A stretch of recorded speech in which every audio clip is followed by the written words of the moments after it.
తూర్పుగోదావరి జిల్లా అనపర్తి నియోజకవర్గం బిక్కవోలు శ్రీ లక్ష్మీ గణపతి ఆశీస్సులతో నియోజకవర్గంలో సత్యమే గెలిచిందని అనపర్తి ఎమ్మెల్యే నల్లిమిల్లి రామకృష్ణారెడ్డి అన్నారు. తూర్పుగోదావరి జిల్లా బిక్కవోలు శ్రీ లక్ష్మీ గణపతి ఆలయంలో సత్య ప్రమాణం చేసి 4 ఏళ్లు పూర్తయిన సందర్భంగా ఆలయంలో అనపర్తి ఎమ్మెల్యే నల్లిమిల్లి రామకృష్ణారెడ్డి మహాలక్ష్మి దంపతులు ప్రత్యేక పూజలు చేశారు. 2020 డిసెంబర్ 23వ తేదీన బిక్కవోలు శ్రీ లక్ష్మీ గణపతి ఆలయం సరికొత్త రాజకీయ ఆవిష్కరణకు వేదికైందని అన్నారు. అప్పటి ఎమ్మెల్యే డాక్టర్ సత్తి సూర్యనారాయణ రెడ్డి అసహనంతో సత్య ప్రమాణానికి సవాలు విసిరారన్నారు. జగన్మోహన్ రెడ్డిలా శ్రీ లక్ష్మీ గణపతికి క్విడ్ ప్రోక్రో ఉండవన్నారు.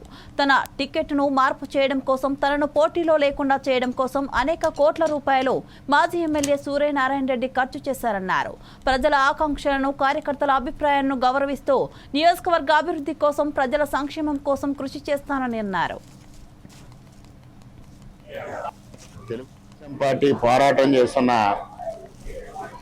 సందర్భాన్ని పురస్కరించుకొని ఒక తట్టుకోలేని అసహనంతో ఆనాడు ఈ లక్ష్మీ గణపతి ఆలయంలో సత్య ప్రమాణానికి వారు నన్ను సతీ సమేతంగా ఆహ్వానించడం, దానికి అంగీకరించి మేము రావడం, ఆ రోజు జరిగిన సంఘటనలు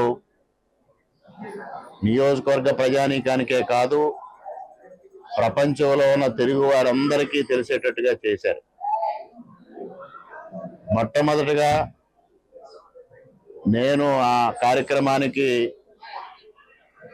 ఇష్టపడను అనే ఆలోచనతో వారు నన్ను ఆహ్వానించడం, నేను దాన్ని ఒప్పుకునేసరికి పోలీసుల్ని పురమాయించి దాష్టీకానికి పాల్పడి గృహ నిర్బంధాలు చేసి నియోజకవర్గంలో చివరికి మహిళా నాయకులను కూడా గృహ నిర్బంధాలు చేసి తీవ్రమైన ఇబ్బందులకు గురి చేయడం జరిగింది.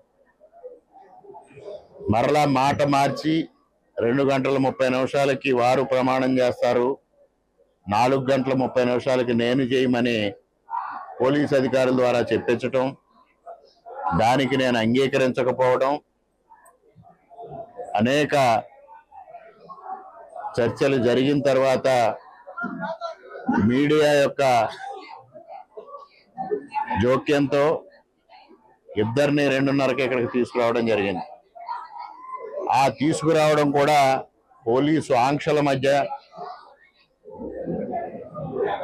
విపరీతమైన పోలీసు బందోబస్తు మధ్య, చివరికి రోప్ పార్టీలతో తీసుకువచ్చి మమ్మల్ని ఇక్కడికి తీసుకొస్తే ఇక్కడ సూర్యనారాయణ రెడ్డి గారు, ఆదిలక్ష్మి గారు దంపతులు ప్రవర్తించిన విధానం ఎంత దుర్మార్గంగా చేశారో ప్రపంచం అంతా చూసింది.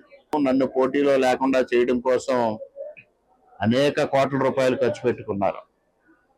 అదంతా బూడిదలో పోసిన పన్నీర్ అయింది. చివరికి ఉభయభ్రష్టత్వం అనే విధంగా అటు రాజకీయంగా నష్టం జరిగింది, ఇటు ఆర్థికంగా నష్టం జరిగింది. ఇవాళ సత్యం గెలిచింది అనే మాట మాత్రమే నేను చెప్తా ఉన్నాను తప్పించి దానికి వక్ర భాష